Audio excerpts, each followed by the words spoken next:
سینسوڈائن rapid action صرف 60 seconds میں آرام دیتا ہے. میں ریکمینڈ کرتی ہوں سینسوڈائن ریپڈ ایکشن کا روزانہ باقاعدگی سے استعمال.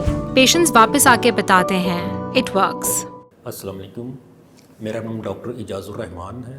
میں اورل اینڈ میگزیفیشل سرجن ہوں، امپلانٹولوجسٹ ہوں اور جنرل ڈینٹسٹ ہوں. اب اس وقت میں ایز اسسٹنٹ پروفیسر کام کر رہا ہوں university of Lahore teaching hospital university of Lahore میں.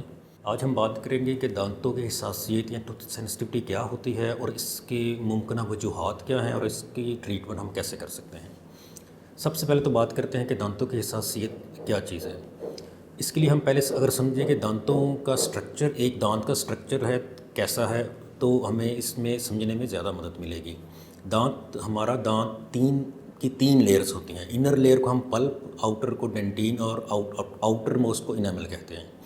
پلپ کے اندر ہماری نرو موجود ہے اور یہ نرو کی ایکسٹینشنز یا اس کی جو آگے اس کی اسمال نروز ہیں وہ ڈینٹین تک گئی ہوتی ہیں. اور جو انیمل یا آؤٹر لیئر ہے وہ ایز اے پروٹیکٹیو لیئر کام کر رہی ہے.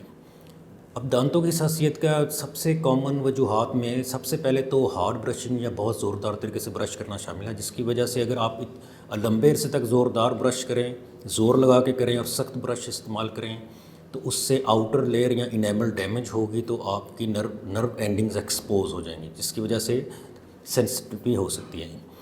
دوسری وجہ میں اگر آپ کے گمز میں سویلنگ ہے اور لمبے عرصے سے گمز میں سویلنگ یا انفلیمیشن چل رہی ہے تو گمز اپنی جگہ سے نیچے کی طرف ریسیڈ کر جاتے ہیں، جس سے دانتوں کی جڑیں جو ہیں وہ ایکسپوز ہو جائیں گی.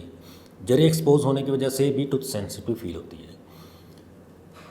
تھرڈ وجہ جو ہم کہہ سکتے ہیں وہ ہے برکسزم یا دانتوں کو آپس میں گرائنڈ کرنے کی ہیبٹ. بعض لوگوں میں ارادی طور پر یا غیر ارادی طور پہ دانتوں کو آپس میں بھینچنے کی یا رگڑنے کی عادت ہوتی ہے.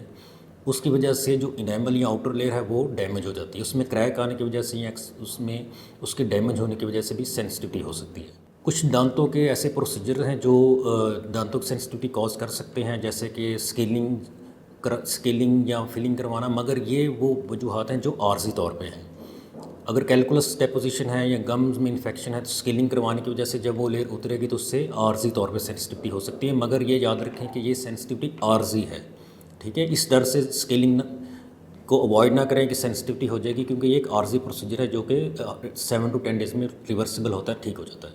اب اگر بات کریں کہ کچھ ایسے ہیں پرابلم جن میں جب تک کہ آپ کو ڈینٹل پروسیجر نہیں کروا لیتے تب تک آپ کی سینسٹیوٹی ختم نہیں ہوگی. مثال کے طور پر اگر دانت میں کیریز ہیں یا کیوٹی ہے یا دانت کے اوپر اپر لیئر بالکل ڈیمیج ہو کے اتر گئی ہے تو جب تک آپ فلنگ نہ کروا لیں یا روٹ کنال نہ کروا لیں تب تک آپ کی سینسٹیوٹی ختم نہیں ہو سکتی. اس کے لیے ڈینٹل پروسیجر کروانا ضروری ہے. اب ہم بات کرتے ہیں کہ ان کو اوائڈ کیسے کیا جا سکتا ہے.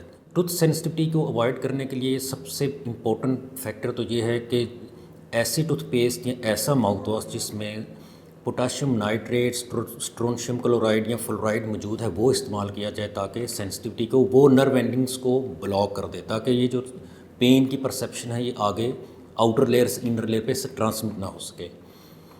اس کے لیے موسٹ وائڈلی یوزڈ پاکستان میں اور ورلڈ وائڈ جو یوز ہوتی ہے وہ سینسوڈین ریپڈ ایکشن یا سینسوڈین کے ادر برانڈز ہیں وہ یوز ہوتے ہیں، کیونکہ اس میں اسٹرونشیم کلورائڈ، پوٹاشیم نائٹریٹ اور فلورائڈ جو بھی ریکمینڈڈ انگریڈینٹس ہو سکتے ہیں وہ سب اس میں شامل ہیں. ہمارے پاس کلینک پہ بھی اور ہاسپٹل میں بھی جو پیشنٹ آتے ہیں وہ فیڈ بیک بھی دے رہے ہیں، ہم ان سے ڈیلی فیڈ بیک بھی لیتے ہیں. سینسوڈین ریپڈ ایکشن کا رزلٹ بہت اچھا ہے اور اس کی فالو اپ وزٹ پہ بھی پیشنٹ بہت اچھی کمپلائنس دے رہے ہیں. اب یہ کام کیسے کرتا ہے؟ اس کے اندر جو انگریڈینٹس میں نے آپ کو بتایا ہیں یہ آؤٹر لیئر پر نہ صرف نرو اینڈنگس کو بلاک کر دیں گے بلکہ جو اس میں فلورائڈ ہے، فلورائڈ اگر ڈیمیجڈ انیمل کو بھی اسٹرینگتھن کرتا ہے، مینس یہ کہ فردر اس کو ڈیمیج ہونے یا آؤٹر لیئر کو ٹوٹنے سے بھی روکتا ہے. سینسوڈین ریپڈ ایکشن کی اس میں سب سے امپورٹنٹ کریکٹرسٹک یہ ہے کہ یہ اس کا پین ریلیف یا سینسٹیوٹی ریلیف جو ایکشن ہے ودن 60 سیکنڈ ہی اسٹارٹ ہو جاتا ہے. آپ اس کو ٹوتھ پہ یوز کریں، ود 60 سیکنڈ بعد ہی یہ آپ کو ریلیف دے گا. سیکنڈلی اس کی پروٹیکٹیو لیئر جو آپ کی برشنگ کی وجہ سے اس کے ٹوتھ سرفیس پہ جو پروٹیکٹیو لیئر بنے گی وہ آپ کو ڈے لانگ تک آپ کو ایز اے پروٹیکشن فراہم کرے گی سینسٹیوٹی سے، اور اس کی فلورائڈ لیئر آپ کو ٹوتھ ڈیمیج سے اوائڈ کرنے کے لیے کرے گی. ایز اے میگزولوفیشل سرجن اور as a dentist strongly recommend کروں گا آپ کو سینسوڈین ریپڈ ایکشن اپنے ویورز کو اپنے پیشنٹس کو بھی ریکمینڈ کرتا ہوں, آپ کو بھی ریکمینڈ کروں گا کہ آپ اس کو ایک دفعہ ضرور استعمال کریں. اور یہ ہم کافی سالوں سے اس کو ٹیسٹ بھی کر رہے ہیں اور ہماری یہ بہت زیادہ آلریڈی ٹیسٹڈ ایک پروڈکٹ ہے.